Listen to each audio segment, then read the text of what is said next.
ગુજરાતમાં ગત 2 દાયકામાં ન થયો હોય એ પ્રકારનો અસાધારણ કમોસમી વરસાદ આ વર્ષે થતાં રાજ્યના વિવિધ જિલ્લાના ખેડૂતોના પાકોને મોટું નુકસાન થયું છે। આ સંદર્ભે મેં તથા મારા સાથી મંત્રીઓએ જુદા જુદા જિલ્લાઓમાં જઈને અસરગ્રસ્ત ખેડૂતોની સાથે પ્રત્યક્ષ વાતચીત કરીને તેમની સ્થિતિ જાણી હતી।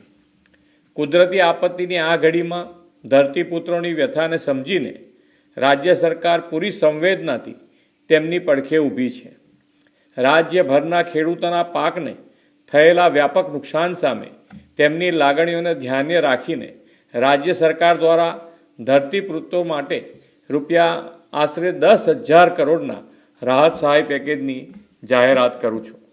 આ ઉપરાંત રાજ્ય સરકાર 9 નવેમ્બરથી ખેડૂતો પાસેથી ટેકાના ભાવે આશરે 15,000 કરોડથી વધુના મૂલ્યોની મગફળી, મગ, અડદ અને સોયાબીનની ખરીદી પણ કરવા જઈ રહી છે।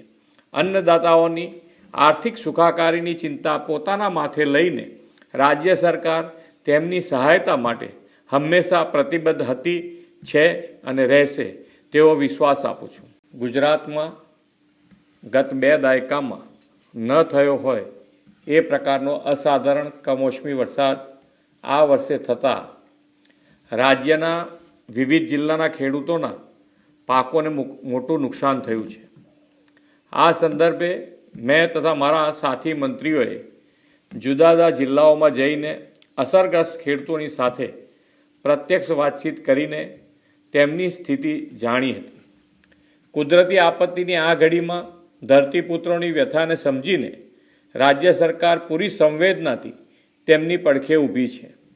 રાજ્યભરના ખેડૂતોના પાકને થયેલા વ્યાપક નુકસાન સામે તેમની લાગણીઓને ધ્યાને રાખીને રાજ્ય સરકાર દ્વારા ધરતીપુત્રો માટે આશરે 10,000 કરોડના રાહત સહાય પેકેજની જાહેરાત કરું છું। આ ઉપરાંત રાજ્ય સરકાર 9 નવેમ્બરથી ખેડૂતો પાસેથી ટેકાના ભાવે આશરે 15,000 કરોડથી વધુના મૂલ્યોની મગફળી, મગ, અડદ અને સોયાબીનની ખરીદી પણ કરવા જઈ રહી છે। અન્નદાતાઓની આર્થિક સુખાકારીની ચિંતા પોતાના માથે લઈને રાજ્ય સરકાર તેમની સહાયતા માટે હંમેશા પ્રતિબદ્ધ હતી, છે અને રહેશે તેવો વિશ્વાસ આપું છું।